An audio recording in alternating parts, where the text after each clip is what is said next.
A farmer once had a faithful dog called Sultan, who had grown old and lost all his teeth, so that he could no longer hold on to anything right. One day the farmer was standing with his wife before the door and said, "Tomorrow I intend to shoot old Sultan. He is no longer of any use." His wife, who felt pity for the faithful beast, answered, "He has served us for so long and has been so faithful that we might well give him his keep." "What?" said the man. "You're not very sharp. He has not a tooth left in his mouth, and not a thief is afraid of him. If he has served us, he has been well fed for it." The poor dog, who was lying stretched out in the sun not far off, had heard everything and was sorry that tomorrow was to be his last day. He had a good friend, the wolf, and he crept out in the evening into the forest to him and complained of the fate that awaited him. "Listen, friend," said the wolf. "Be of good cheer. I will help you out of your trouble. I have thought of something.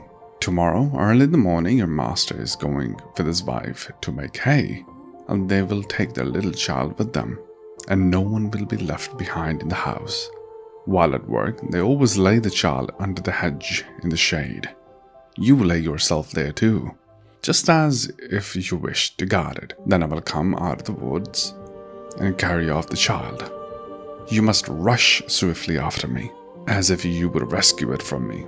I will let it fall, and you will take it back to its parents, who will think that you have saved it, and will be far too grateful to do you any harm.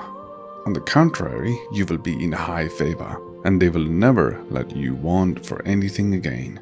The plan pleased the dog, and it was carried out just as it was arranged. The father screamed when he saw the wolf running across the field with his child. But when old Sultan brought it back, he was full of joy and stroked him and said, "Not a hair of yours shall be hurt. You shall be well fed for as long as you live." And to his wife he said, "Go home at once and make old Sultan some soup that he will not have to chew, and bring the pillow from a bed. I will give him that to lie upon." Herefore old Sultan was as well off as he could wish to be. Soon afterwards, the wolf visited him, and was pleased to see that everything had succeeded so well.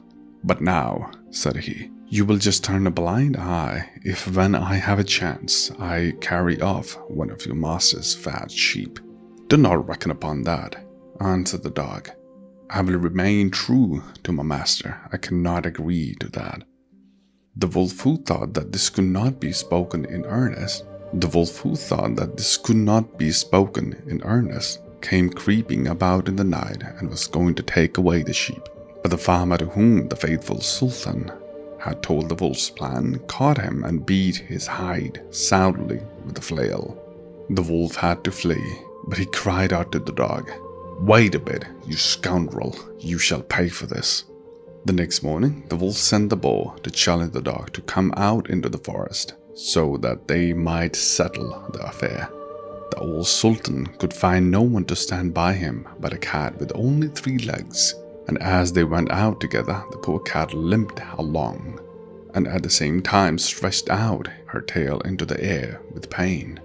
The wolf and his friend were already on the spot appointed, but when they saw their enemy coming, they thought that he was bringing a saber with him, for they mistook the unstretched tail of the cat for one. And when the poor beast hopped onto his 3 legs, they could only think every time that it was picking up a stone to throw at them. So they both were afraid. The wild boar crept into the thicket, and the wolf jumped up a tree. The dog and the cat, when they came up, wondered that there was no one to be seen. The wild boar, however, had not been able to hide himself altogether. One of his ears were still to be seen. While the cat was looking carefully about, the boar moved his ear. The cat, who thought it was a mouse moving there, jumped upon it, and it bit it hard. The boar made a fearful noise and ran away, crying out, "The guilty one is up in the tree."